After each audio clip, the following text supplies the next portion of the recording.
ઝવેરચંદ મેઘાણી લિખિત ભાગ 1 સૌરાષ્ટ્રની રસધારનો આપણે રસપાન કરીએ છીએ મિત્રો.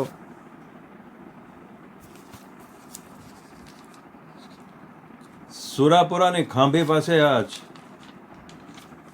એ શૌર્યવંતા કવિઓની જો વાત જો ટપકાવવી હોય તો એ તો આપણો રાષ્ટ્રીય શાયર ઝવેરચંદ મેઘાણી જ કરી શકે બાપ.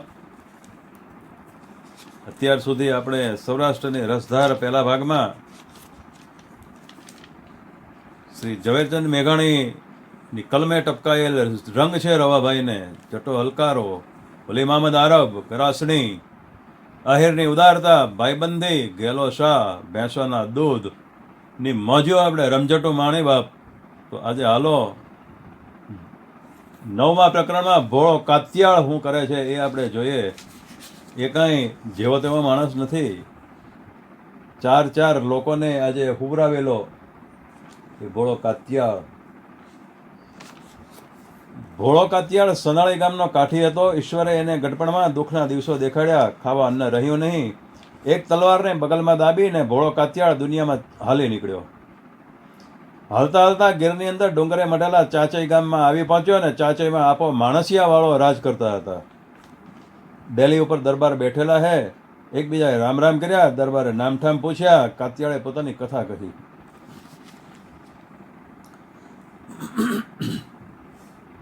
આમ ક્યાં સુધી આપા? દરબારે સવાલ પૂછ્યો. શેર બાજરી મળે ત્યાં, કાઠીએ ઉત્તર વાળ્યો. ત્યારે અહીં રહો, તમે કહો તે બહુ સારું. આપણી ભેંસો ચારો અને મોજીઓ કરો. બીજા દિવસથી ભોળો કાત્યાળ ભેંસો ચારવા લાગ્યા. પાછલી રાતે ઉઠીને પહર ચાલવા જાય, સવારે આવી શિરામણ કરે, વળી પાછા ઢોર છોડે. તેથી આથમીએ સીમમાંથી વળે. બહુ બોલવો ચાલવો એને ગમતો નથી. માણસોમાં ઉઠવા બેસવાનો એને શોખ નથી. અને એક વખત મધરાતનો સમય છે, ટમટમ ધીરો વરસાદ વરસી રહ્યો છે ને ભોળો કાત્યાળ એક ઢાળિયામાં હૂતેલા છે ને એ વખતે ઘોડારની અંદર કંઈક સંચાર થયો. અંધારામાં કાત્યાળ ત્યાં જઈને છાનામાના ઊભા રહ્યા. કાન માંડીને સાંભળાય ત્યાં તો બહારથી કોઈ ભીંતમાં ખોદતું હોય એવું લાગ્યું. અને પોતાની તલવાર હાથમાં ઝાલીને કાત્યાળ ચૂપચાપ ત્યાં લપાઈ ઊભા. અને થોડી વારે ભીંતમાં બાકોરો પડ્યું. બાકોરામાંથી એક આદમી અંદર આવ્યો. કાત્યાળની તલવારને એક જ ઝાટકે એ ચોર વાય કરીને પડી ગયો.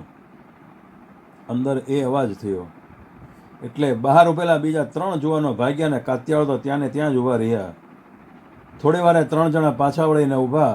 કાત્યાળે કળા કરી કોઈ દર્દીના જેવો અવાજ કાઢીને બાકોરો પાસે બેહીને બોલ્યા, અરર ભલા માણા, ભાગી ચાલશો ને? મને ઘોડીએ પાટું મારી તો કળ સડી ગઈ છે. એક જણ તો અંદર આવો. ચોરો સમજ્યા કે એ અવાજ તો ઘોડીની પાટુંનો થયેલો. એટલે બીજો આદમી અંદર દાખલ થયો. એને પણ કાત્યાળની તલવાર એક જ ઘાએ પૂરો કર્યો. પછી તો બહાર ઉભેલો 2 જણા ભાગ્યા. કાત્યાળ બહાર નીકળ્યા. 2 ભાગનારની પાછળ દોટ મૂકીને એકને પૂરો કર્યો. બીજો હાથમાં આવ્યો નહીં એટલે તલવારને પીંછીથી પકડીને કાત્યાળે છૂટો ઘા કર્યો. એ ઘા ચોથા ચોરની કેડમાં આવ્યો અને એ પણ જમીનદોસ્ત થયો. ચારેયના મળદા ઉપાડીને કાત્યાળે તબેલામાં ઢગલો કર્યો. પણ પેલી પીંછેથી પકડેલી તલવાર છૂટતાની સાથે સાથે કાત્યાળના હાથના આંગળા પણ કાપતી ગઈ. એ વાતનું એને પાછળથી ઓહાણ આવ્યું. પીડા થવા માંડી. હાથને પાટો બાંધીને કાત્યાળ તો પાછા સૂઈ ગયા. અને ટાણું થયું ત્યાં પહર ચાલવા હાલી નીકળ્યા. સવાર થયું. આપો માણસિયાવાળો તબેલામાં ઘોડીઓની ખબર કાઢવા આવ્યા. જોયે તો ત્યાં તો 4 માણસોના મળદા. આ પરાક્રમ કોણે કર્યું? કોણે કર્યું આ? એ પૂછપરછ ચાલી. એક કાઠીને હસીને બોલ્યો, એ તો તમારે પ્રતાપે દરબાર. એમાં હું મોટું કામ કરી નાખ્યું છે. દરબાર સમજી ગઈ કે આ ભાઈ ખોટું માન ખાટવા આવ્યા છે. મર્મમાં દરબાર બોલ્યો, ઓહો એમ? આ તમારા પરાક્રમ ભા? કાઠી બોલ્યો, અરે દરબાર, એમાં કૂતરા મારવા માટે મેં શું મોટું પરાક્રમ કરી નાખ્યું છે?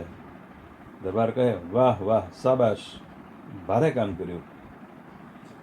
સવારમાં ભોળો કાત્યાળ પહર ચારીને પાછા આવડ્યા. દેગડી લઈને ભેં દોવા બેઠા ને એક હાથમાં તો ઈજા હતી એટલે એક જ હાથે દોવા માંડ્યા. તરત જ ત્યાં દરબાર માણસિયાવાળાની નજર ગઈ ને હાથમાં પાટો જોયો. દરબારે પૂછ્યું, કેમ ભા એક હાથે ભેંસ દોવો છો? આંગળીયા શું થયું? ભોળા કાત્યાળ, કંઈ નહીં બાપુ, જરાક તલવારની પીંછી વાગી છે અને કાતિયાળે જવાબ આપ્યો. કેમ કરતા વાગી? કાતિયાળે બધી વાત કરી. દરબાર તો દિંગ થઈ ગયા. પેલા શેખીખોર કાઠીને દરબારે પૂછ્યું, કેમ ભાઈ, કોણે આ 4 જણાને માર્યા? તમે તો બહુ બળાઈ ખાટતા હતા ને? ને નિર્લજ કાઠીએ જવાબ દીધો, અરે બાપુ, 4 માણસોના ખૂન લેવા એ ક્યાં હેલું છે? બીજા કોઈની હિંમત ચાલી હતી કે? આખો ડાયરો હસી પડ્યો. દરબારે ટોણો માર્યો.